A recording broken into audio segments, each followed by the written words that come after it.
Meski masih dalam situasi PPKM darurat, sebagian warga Jakarta tetap melaksanakan sholat Idul Adha. Ratusan warga Kecamatan Jatinegara, Jakarta Timur tetap melaksanakan sholat Idul Adha. Warga menggelar sholat Id di ruas Jalan Basuki Rahmat, tepatnya di titik penyekatan PPKM darurat.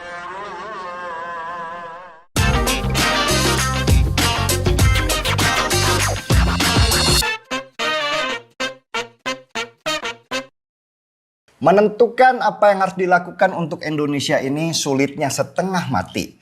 Masyarakatnya banyak yang bebal, abai, dan tidak pedulian.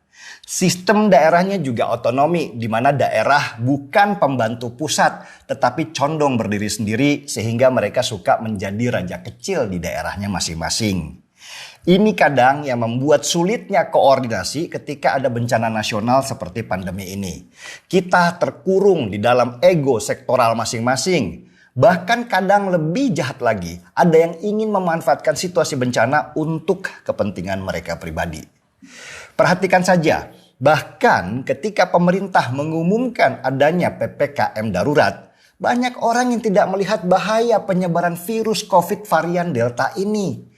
Waktu tiba hari raya Idul Adha, seperti biasa orang-orang pada sibuk berusaha mudik ke daerahnya masing-masing. Padahal tanpa sadar mereka menyebabkan kerumunan dan menjadi kendaraan buat virus untuk menyebarkan dirinya semakin luas ke daerah-daerah.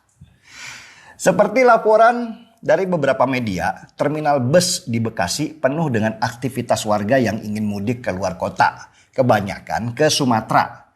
Padahal syaratnya sudah diperketat. Harus bawa kartu sudah vaksin dan juga swab antigen.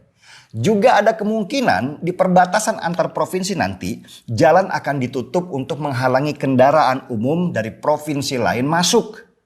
Tetapi sebagian warga tetap saja mencoba untuk pulang karena ada tradisi yang tidak bisa mereka tinggalkan ketika berhubungan dengan hari raya agama. Bukan itu saja, di Jakarta beberapa masjid malah tetap menggelar sholat Id berjamaah tanpa protokol kesehatan. Rame lagi.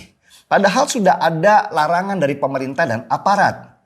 Tapi aparat mau apa? Mau membubarkan aktivitas agama itu? Wah, bisa bentrok dan rusuh nanti. Karena buat mereka yang sedang mabuk agama, jangankan aparat, malaikat pun bisa mereka lawan kalau melarang mereka datang ke tempat ibadah.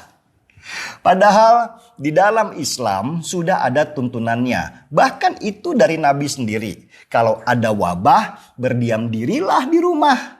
Hukum berdiam diri di rumah bahkan dikategorikan jihad supaya jangan menyebarkan wabah ke orang lain. Tapi ya itu, susah bicara sama orang bebal yang lebih mementingkan dirinya sendiri. Padahal gak kurang-kurang ahli agama mengingatkan untuk tidak sholat berjamaah di luar ketika ada pandemi.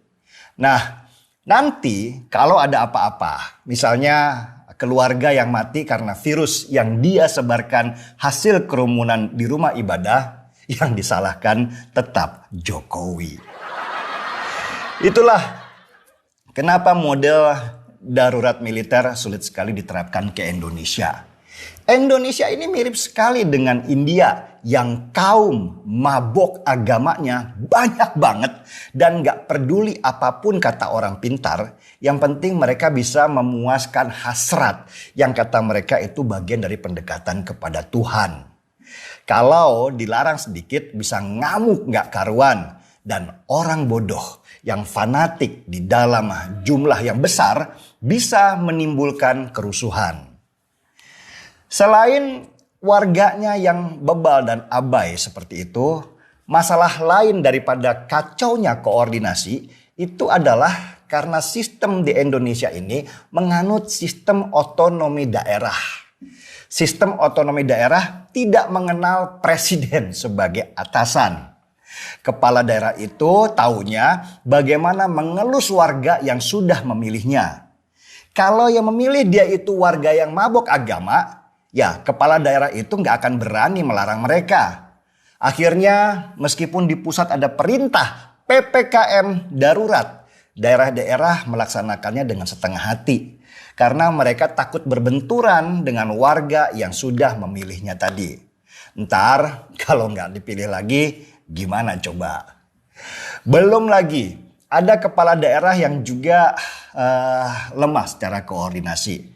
Mereka sendiri kacau balau meski instruksi dari pusat itu jelas. Misalnya dalam hal penyaluran bantuan ke warga yang terdampak dalam bentuk bansos. Bansos itu sudah ditransfer oleh pusat ke daerah supaya segera disalurkan. Tapi kepala daerahnya sendiri lamban sehingga distribusi bansos di daerahnya itu nggak merata. Siapa yang disalahkan kalau bansos di daerah tidak didapat oleh mereka yang terdampak? Ya, Jokowi lagi, pusat lagi. Kepala daerahnya sendiri sembunyi, nggak berani bersuara ketika ada masalah. Lebih baik kalian salahkan Jokowi lah daripada salahin gua.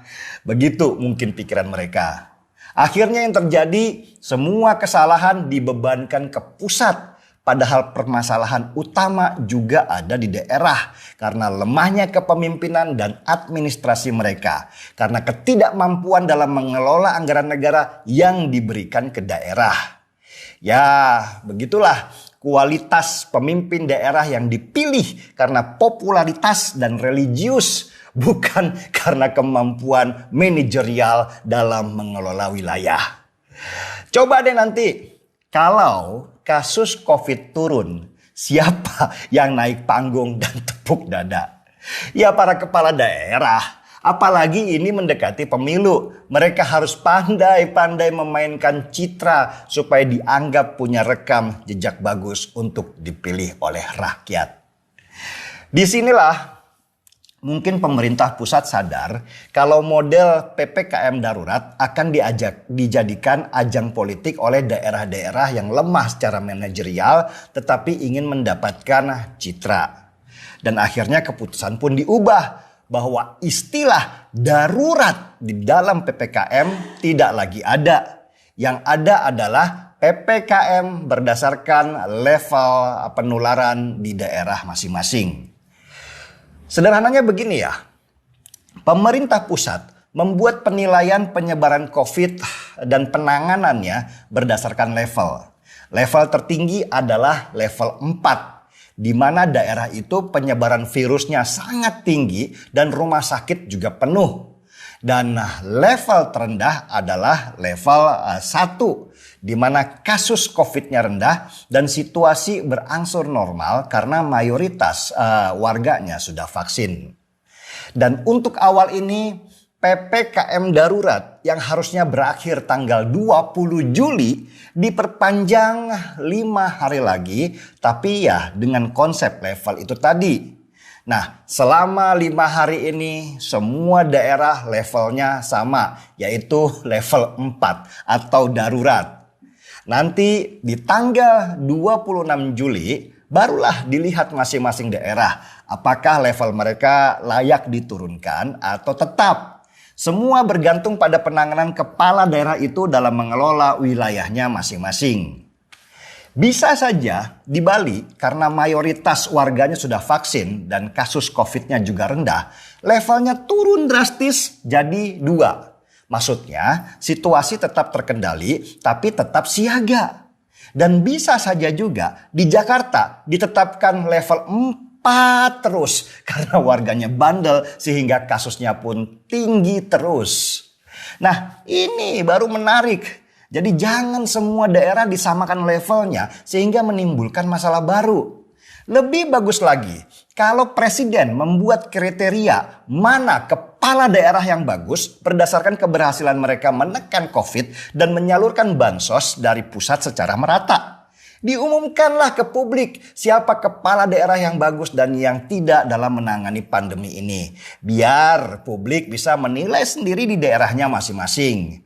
Jadi nggak semua masalah yang disalahkan adalah pusat. Sedang kepala daerahnya sembunyi dan baru keluar sambil lambaikan tangan ketika pandemi reda. Lalu pidato memuji dirinya sendiri bahwa karena dialah COVID bisa ditekan.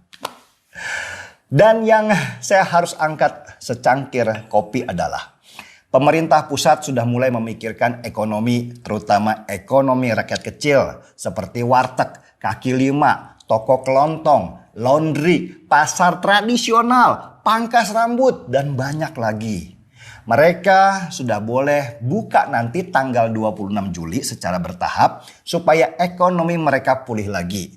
Ini yang disebut keberpihakan. Karena jangan sampai kita bebas dari COVID tetapi dihadang monster baru yang bernama kelaparan. Seperti pernah saya bilang, yang namanya masyarakat kecil itu tidak menggantungkan diri mereka dari bantuan seperti bansos.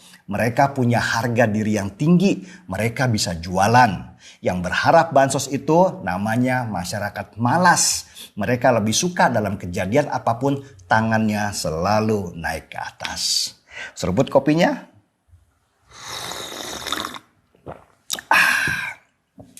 Marki Fit, mari kita sama-sama menghadapi COVID.